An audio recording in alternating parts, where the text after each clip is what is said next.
Hey, Shaloa Hale here, as we are continuing with legacy and living a life that matters.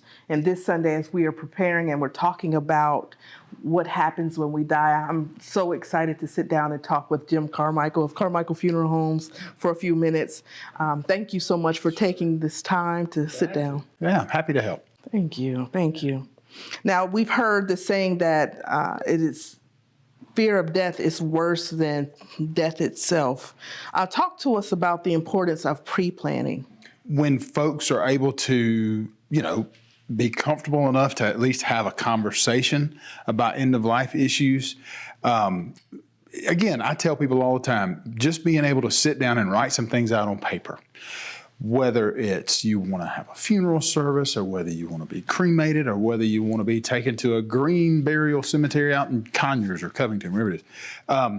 And again, just making those thoughts known to your family, to your friends or whoever it is that's going to be helping at that time, that's huge. That's good. I know we partnered together with doing the 5 wishes, and writing down those 5 wishes that will be very important during that end of lifetime. John Maxwell says 1 is too small of a number to achieve greatness. And we think about that and knowing that there is power in numbers.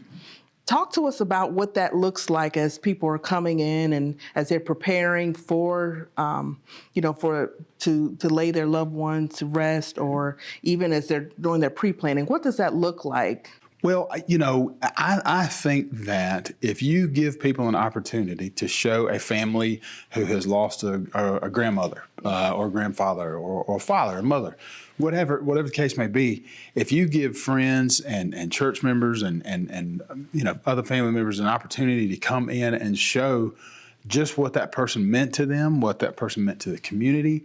That is very, very helpful and uplifting to that family to see. I mean, they know obviously that they cared a whole lot about that person and they love that person very much. But when you have that outpouring of love and support from the community, that just, again, that helps in the healing, in my opinion. That's a really, really valuable part of the healing process. Now, walk us through what the process would be from, walking into the doors here. What's the process of, as far as preparing to say goodbye to a loved one? I talked to a fella probably 10 or 15 years ago, and he gave me some advice that is some of the most powerful advice that I've ever received. When I sit down and meet with a family, I don't pick up a pen for 15 minutes. They talk and I listen to them, and then I've obviously got questions I have to ask them. But we just talk. I tell families every time I sit with them that I am a resource for them to use. All of us here will be helpful to them 2 years after the fact if they need us to. There is no right or wrong way to do this. There is your way. And at that time, that's the right way, There are no rules. Well, I guess there are laws, but there are no rules that say you have to do this or you have to do this or you have to do this. We just need to make sure we do it like you want it to be done or like they would want it to be done. You have a new program here that helps? We do. We do. We've just started working with them last month or so, and I'm really excited about it. It's Full Circle Aftercare. They reach out to families typically within 3 or 4 days of us meeting with them. And they just introduce themselves and say, listen, we are a group that helps you facilitate any and all estate issues over the next weeks, months, however long it takes. These people help deal with Social Security, with life insurance, with pensions, retirements, closing down social media accounts, closing down bank accounts, all that sort of thing at no cost. There is no cost to the families for this service. This company will take care of all of that. They'll walk you through it. They'll call you, and then together you'll make a call to Social Security. They'll tell them, hey, I have Ms. Smith on the line here. Please tell her what she needs if you need anything from her. And we have had, I think 10 families use it since we've implemented it. And every one of them has reached back out to me and said, hey, thank you so much, because this has been such a help to us, because they've really just made this really simple and taken a lot of this off our plates. So that's good. Give us a little more information or share with us their experience, maybe from a particular family, how they've experienced this now that this is a part of what you all do. We worked with a fellow who's actually a local minister in Atlanta. We had his mother's service, and I mentioned to him that these folks would be reaching out to him.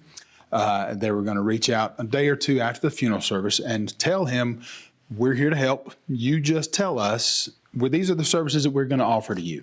We're going to do all of these things, or we're going to do none of these things. You tell us what you'd like for us to help you do.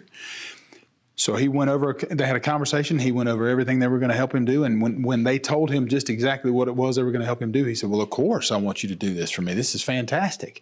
They made the calls, and they made it all very, very simple. He got back to me and told me just how easy they had made everything. He was dreading the fact that he was going to have to go through all of these things and deal with all of these things. And then he said, Jim, I didn't have to do any of it. They walked me through all of it, and they took care of it while I was with them on the phone. Now, I know at Smyrna First, we have congregational care ministries such as Stephen Ministry, as well as The Gathering. Talk to us a little bit about the importance of grief care and from your perspective. That, I think, sometimes there is a negative connotation with the word grief. I feel like that it is okay to grieve. I mean, that's part of the human condition. The human experience is grief, is being able to experience that loss and feel just what that means. And I feel like that the more people you have to help you with that or to help you through that, the better off you are. I don't ever feel like there should be a situation where someone says, oh, no, it's been 6 months. It's time for you to, you should be better by now. You should be feeling, no, that's not okay. Sometimes you never get over it. I mean, you never fully get over the loss. You might feel a little bit less of that sting, but it's there. That sting is there. It won't ever go away. And so, again, the grief process, in my opinion, if you've got somebody who's there and knows how to help you through it and knows what to do as far as help is concerned, that's a very, very valuable resource. That is incredibly helpful to people. In dealing with families with children, I tell the parents of those children, if that child is old enough to feel love, then they're old enough to understand loss, and that grief is part of it. So, I have a different point of view from folks, I know, but like I say, that grief is again, just a part of our lives, and it needs to be processed. Otherwise, you might not ever be able to get out from under that shadow. As far as getting in contact with you, how can people get in contact? I'm here every day. They can call, they can email, they can drop by. Most of the time, again, if you drop by, unless we have services, I'll have, some time to sit down and talk with you. I can give you any information. I can give you as much information or as little information as you'd like. It's just a matter of, and I say this to people all the time, we can do as much as you are comfortable doing. Sometimes folks just want to talk a little bit about it, and they're not quite ready or quite comfortable enough to talk about planning their own funeral.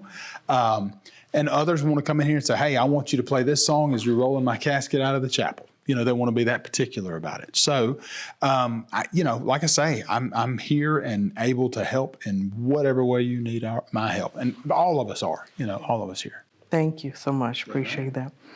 And as he said, he's here every day. But if you have any other questions or if you need any more information in regards to congregational care at Smyrna First, please reach out to myself.